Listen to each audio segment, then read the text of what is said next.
everyone and welcome back to my channel. It's Mercedes here if you didn't know, and I'm just going to be doing a video today on the differences between the real and fake MAC lipstick.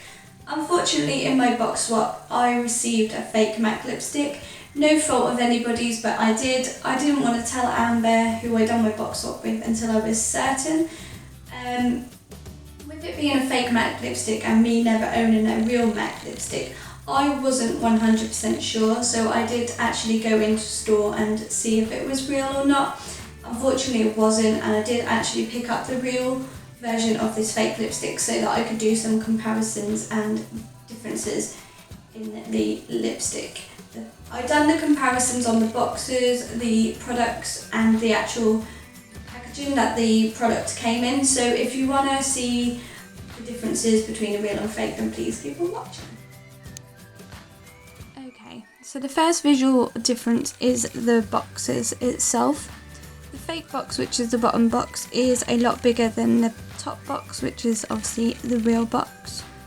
The second big giveaway is the box for the fake one says Retro Matte, whereas on the real one it just says matte lipstick. I wasn't aware, as somebody who didn't own any MAC lipsticks, that there was such thing as a retro MAC lipstick or not, so I really wouldn't have known any difference had I not spotted some other differences along the way. So another big difference for me was the spelling mistake on this box here. So this obviously says Piasme or Piasme. It's not funny, but that's what it says. And then on this one, obviously the spelling is obviously correct, all in capital letters, and the sticker itself is actually more central in the top of the box, which sounds like a silly thing to notice, but it really was just another one of them things that made it a lot more obvious that it was a real product. In terms of barcode, this is the fake barcode. It's just a printed sort of barcode with the number on it. On the real one, it tells you exactly where it was made, and it's actually a sticker, where it's like before on the fake one it was a printout, so that's obviously another one. And on the bottom of the box here, it actually has an embossed number, which is obviously the number which is traced from the real packaging and the real product. And on the bottom of this one there is Soddle. Now, another thing that really threw me about this lipstick when I received it as a gift was the fact that I thought that the box felt really cheap in itself. Like, for a real product and you're paying like £15 a pop, I was really confused as to why the quality of this box just didn't seem right.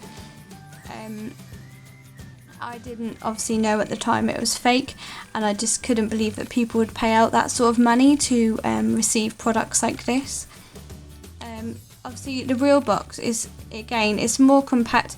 You can actually see like the quality on it, and it sounds really, really silly, but you can feel the quality on it as well as just see it. Like, it's more of a sturdier box, where I'm squeezing this and it's not going anywhere, whereas if you squeeze this one, you know, it's popping open and stuff. So that was like a big giveaway for me, other than obviously the spelling mistake. So the ingredients on these boxes are actually slightly different. Had I have not received a real one, I wouldn't have known any difference, but the actual ingredients themselves are different ingredients, and you can clearly see that. If you would like to pause the video, feel free to pause the video, but you can clearly see that there are different products in ingredients in these products. Another thing that I'm quite impressed with is that on the fake product, which is obviously the top product, they've even gone that extra mile to have Back to MAC written on it, which again is a detail that, you know, I wouldn't expect anyway, because I wouldn't have known what it was. But on a fake product, they've done a really good job at trying to copy the products themselves. And here's just another view of the box, although everything is written the same. Unfortunately the top box is obviously a fake one, because the writing goes a little bit longer, so the writing's slightly bigger as well. compared to the bottom one, which is the real one, and obviously the writing is a little bit smaller. Now on to the actual product themselves.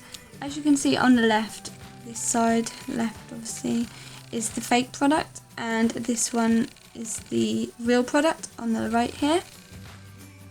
In terms of packaging, you can clearly see that the bullets that the products have come in are different.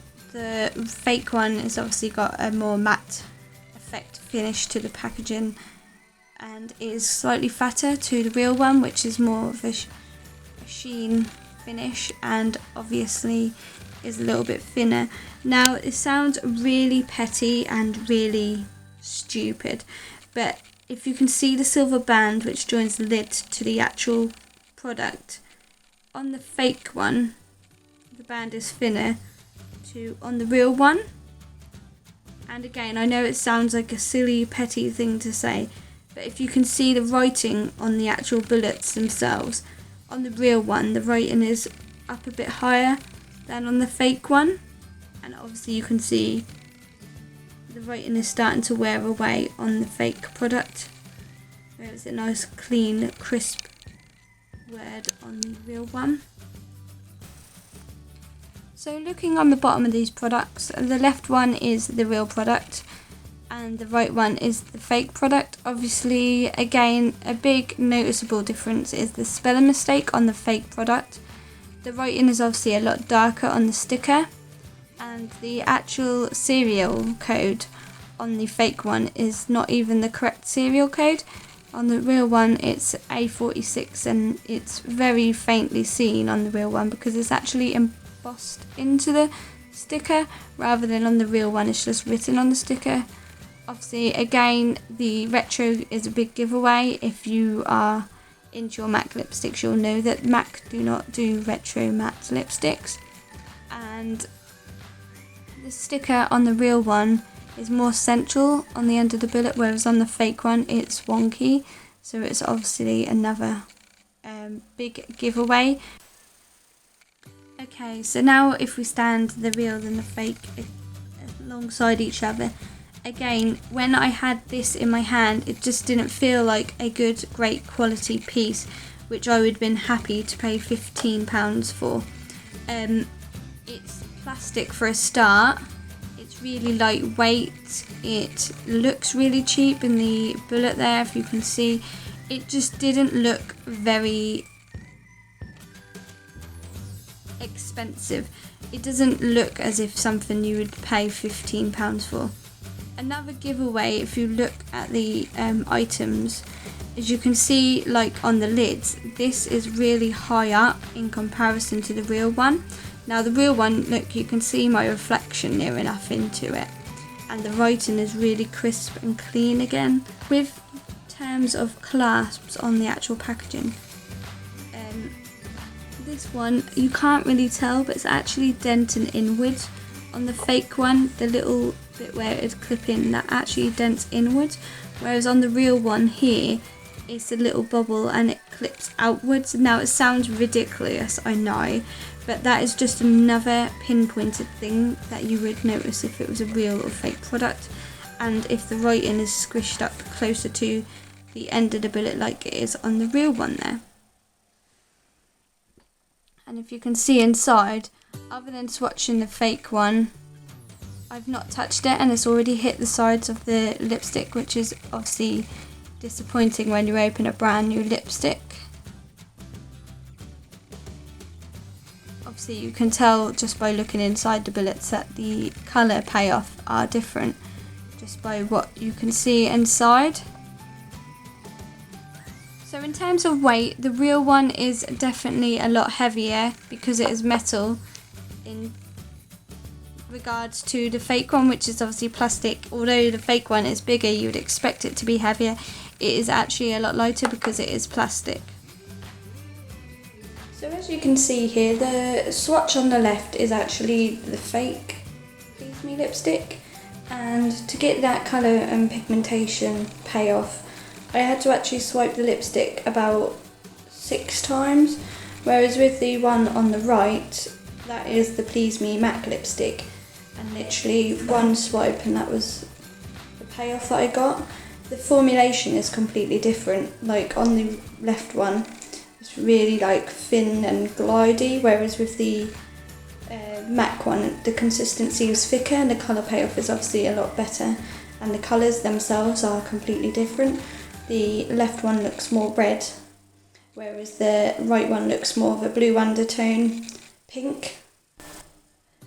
So here I'm wearing the fake MAC lipstick, and to apply it was really hard to actually get any colour payoff on my lips, and I felt like I was constantly like wiping the product over my lips to try and get any colour payoff. To be honest, in terms of comfortableness, it's actually really comfortable on my lips, but then that's probably because there's not a lot of product on my lips. It's a pretty neutral colour, like don't get me wrong, it's not a bad colour in terms of like you could definitely wear this every day and get away with it. This is the fake one.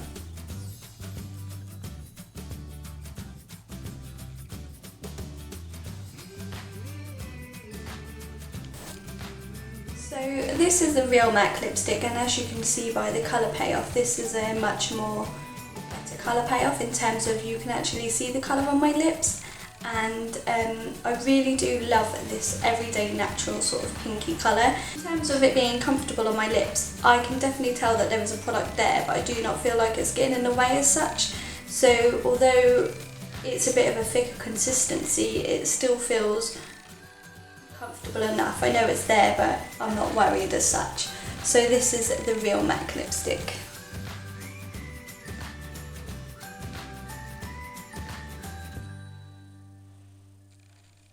If you enjoyed that video, don't forget to give it a big thumbs up so that I know that you enjoyed this video. I hope that has informed any of you guys who was unsure on your products being real or fake, especially if you're buying online.